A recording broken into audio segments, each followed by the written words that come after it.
1929, the Fed again increased the money supply, resulting once again in extensive loans to the public and banks.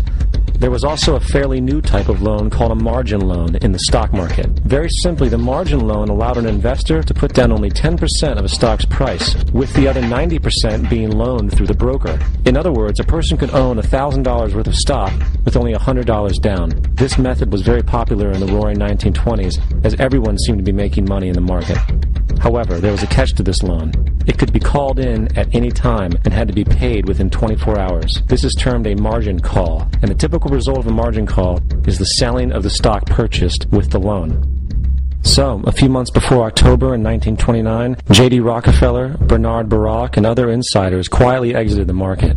And on October 24th, 1929, the New York financiers who furnished the margin loans started calling them in masse. This sparked an instantaneous, massive sell-off in the market, for everyone had to cover the margin loans.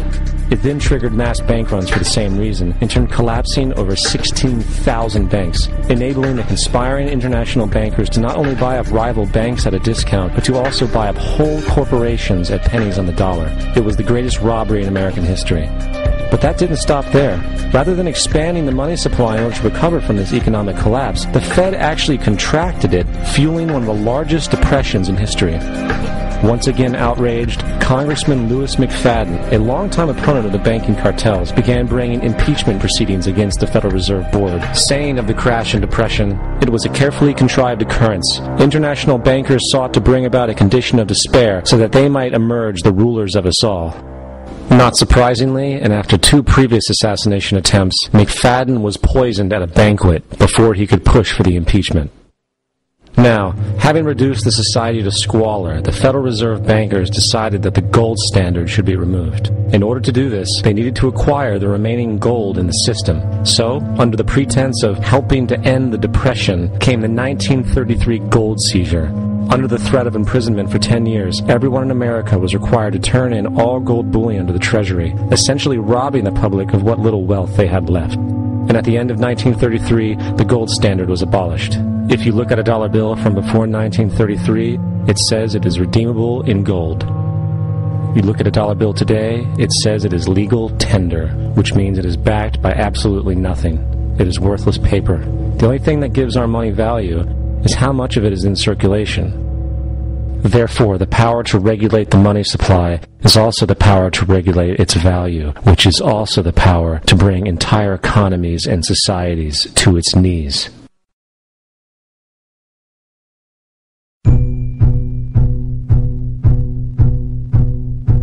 It's important to clearly understand the Federal Reserve is a private corporation. It is about as Federal Express.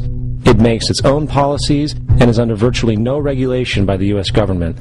It is a private bank that loans all the currency at interest to the government, completely consistent with the fraudulent central banking model that the country sought to escape from when it declared independence in the American Revolutionary War.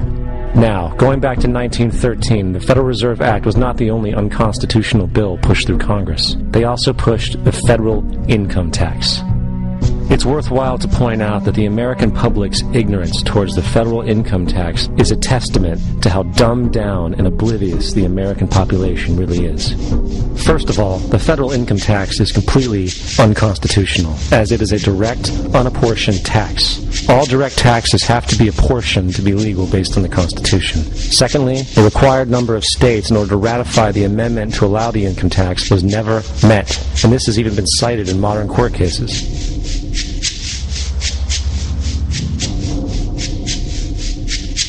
Third, at the present day, roughly 35% of the average worker's income is taken from them via this tax. That means you work 4 months out of the year to fulfill this tax obligation. And guess where that money goes? It goes to pay the interest on the currency being produced by the fraudulent Federal Reserve Bank, a system that does not have to exist at all. The money you make working 4 months out of the year goes almost literally into the pockets of the international bankers who own the private Federal Reserve Bank.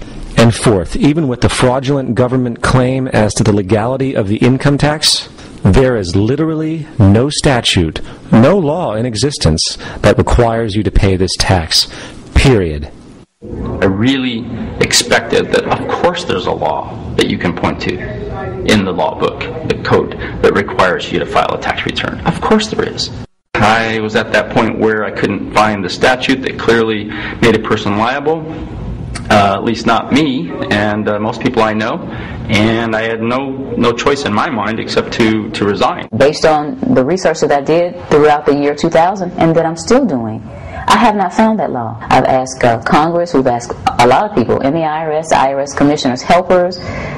They can't answer, because if they answer, the American people are going to know that this whole thing is a fraud.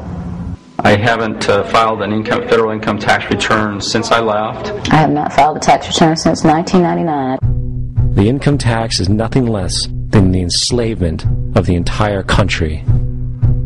Now, the control of the economy and the perpetual robbery of wealth is only one side of the Rubik's Cube the bankers hold in their hands. The next tool for profit and control is war. Since the inception of the Federal Reserve in 1913, a number of large and small wars have commenced. The three most pronounced were World War I, World War II, and Vietnam. World War I. In 1914, European wars broke out centered around England and Germany. The American public wanted nothing to do with the war. In turn, President Woodrow Wilson publicly declared neutrality. However, under the surface, the U.S. administration was looking for any excuse it could find to enter it. In a noted observation by Secretary of State William Jennings, the large banking interests were deeply interested in the World War because of the wide opportunities for large profits. It's important to understand that the most lucrative thing that can happen for the international bankers is war, for it forces the country to borrow even more money from the Federal Reserve Bank at interest. Woodrow Wilson's top advisor and mentor was Colonel Edward House, a man with intimate connections with the international bankers who wanted in the war. In a documented conversation between Colonel House, Wilson's advisor, and Sir Edward Grey, the Foreign Secretary of England, regarding how to get America into the war, Grey inquired, "What will Americans do if Germans sink an ocean liner with American passengers on board?" House responded, "I believe that a flame of indignation would sweep the United States, and that by itself would be sufficient to carry us into war." So, on May 7, 1915, on essentially the suggestion of Sir Edward Grey, a ship called the Lusitania was deliberately sent into German-controlled waters, where German military vessels were known to be. And, as expected, German U-boats torpedoed the ship, exploding stored ammunition, killing 1,200 people. To further understand the deliberate nature of this setup, the German embassy actually put advertisements in the New York Times telling people that if they boarded the Lusitania, they did so at their own risk, as such a ship sailing from America to England through the war zone would be liable to destruction. In turn, and as anticipated, the sinking of the Lusitania caused a wave of anger among the American population, and America entered the war a short time after. The First World War caused 323,000 American deaths. J.D. Rockefeller made $200 million off of it. Not to mention the war cost about $30 billion for America, most of which was borrowed from the Federal Reserve Bank at interest, furthering the profits of the international bankers. World War II. On December 7, 1941, Japan attacked the American fleet at Pearl Harbor, triggering our entry into that war. President Franklin D. Roosevelt declared the attack was a day that will live in infamy. A day of infamy indeed, but not because of the alleged surprise attack on Pearl Harbor. After 60 years of surfacing information, it is clear that not only was the attack on Pearl Harbor known weeks in advance, it was outright wanted and provoked. Roosevelt, whose family had been New York bankers since the 18th century, whose uncle Frederick was on the original Federal Reserve Board, was very sympathetic to the interests of the international bankers, and the interest was to enter the war, as we've seen, nothing is more profitable for international bankers than war. In a journal entry by Roosevelt's Secretary of War Henry Stimson, dated November 25, 1941, he documented a conversation he had with Roosevelt. The question was, how should we maneuver them into firing the first shot? It was desirable to make sure the Japanese be the ones to do this, so that there should remain no doubt as to who were the aggressors. In the months leading up to the attack on Pearl Harbor, Roosevelt had done almost everything in his power to anger the Japanese, showing a posture of aggression. He halted all of Japan's imports of American petroleum, He froze all the Japanese assets in the United States. He made public loans to nationalist China and supplied military aid to the British, both enemies of Japan in the war, which, by the way, is completely in violation of international war rules. And on December 4th, 3 days